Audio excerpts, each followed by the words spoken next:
This is going to be called Solving Equations Part 2. Make sure that you've updated your title page and that these notes go on to page 9.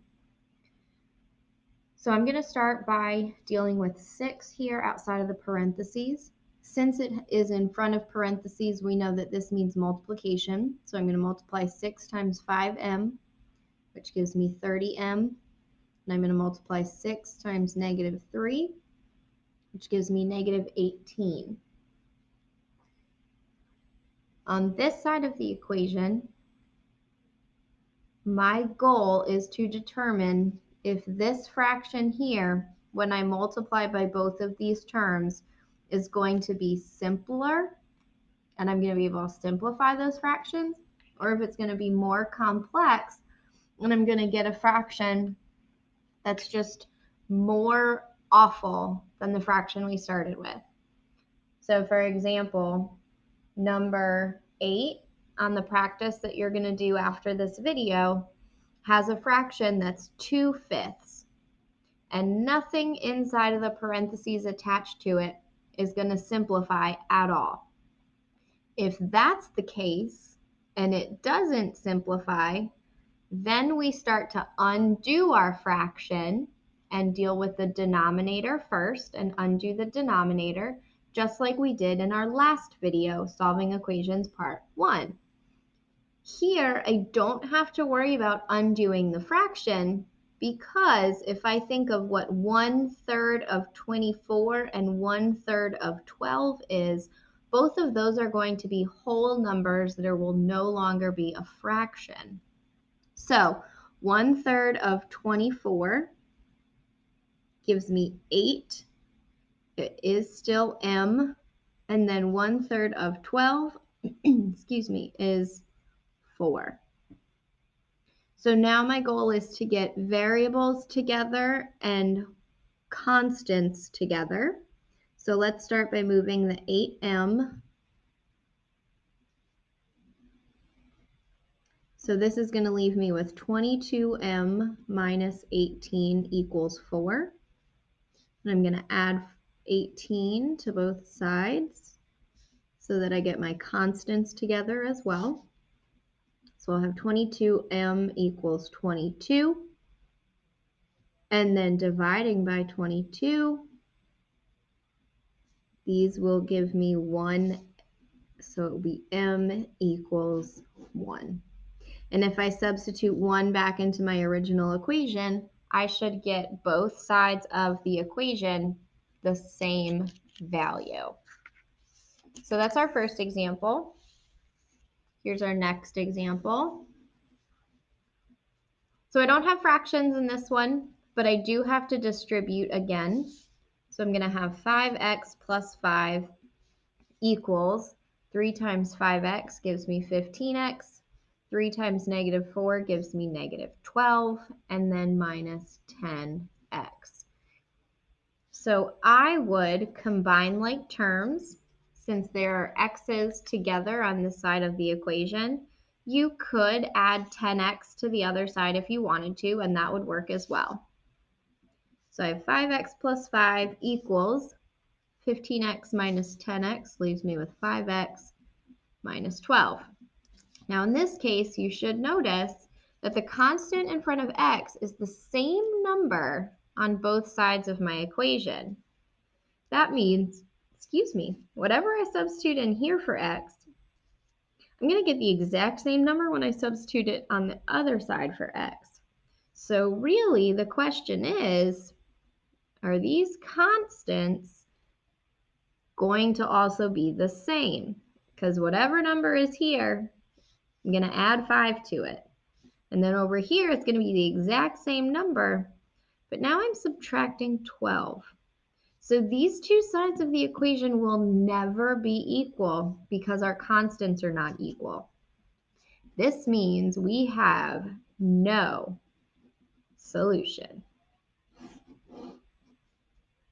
Now let's say, for example, you didn't notice that they were both 5x. Oops, I ran out of room. I could subtract 5x from both sides. This would leave me with 0, so I would have 5. This would also leave me with 0, so I would have negative 12. This is not true. Since this is not equal, that's also an example of no solution. All right, next we are going to look at 5x plus 7 equals the quantity 10x plus 9 all divided by 2. So I don't know about you, but I'd rather not deal with a fraction. 10 and 9 are not both divisible by 2. So my first step is to multiply by my denominator. So that will give me a 1 for the denominator and leave me with 10x plus 9 on the right side of my equation. Now before, we were only dealing with one term on this side of the equation, and it wasn't that big of a deal. However, now there's two terms on this side of the equation. I can't just multiply the 5 or the 7 by 2. I have to multiply both terms by 2. So I'm going to distribute to both sides. So I'll get 10x plus 14. Again, I have the exact same coefficient for x and not the same constant. This is another no solution.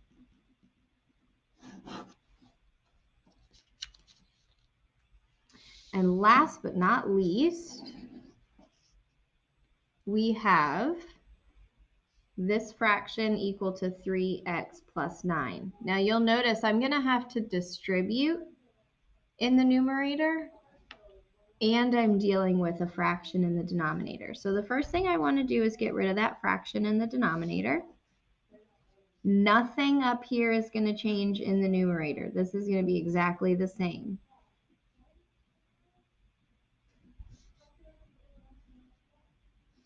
Now on this side, because I've multiplied by 2 on this side, I have to multiply everybody on the right by 2. So I'm going to distribute those. So I'll have 6x plus 18 doing my distribution of 2. Now I'm going to do a distribution of 3 on the other side, and I'm going to end up with, again, 6x plus 18 being equal to 6x plus 18. Both sides of my equation are identical. That means whatever I substitute on the left-hand side is going to be exactly the same as what I get on the right-hand side. Since both the constant and the coefficient for x are exactly the same, this is called infinite solutions. Because every single solution in the whole world that you could ever think of, every single value for x will work. Now there will be some questions on your practice where you've been solving, and you did all this beautiful solving up above, and then you get to something like this, 27x equals 51, for example. Well, if I divide this side by 27, these simplify to leave me with 1x. But if I divide this side by 27, that doesn't simplify. It is perfectly okay to leave your answer as that fraction that does not simplify. If you have any questions while you're working through this video or practice, please let me know. Otherwise, when you finish with your practice questions, go ahead and hit submit, and I will be sure to share some feedback with you.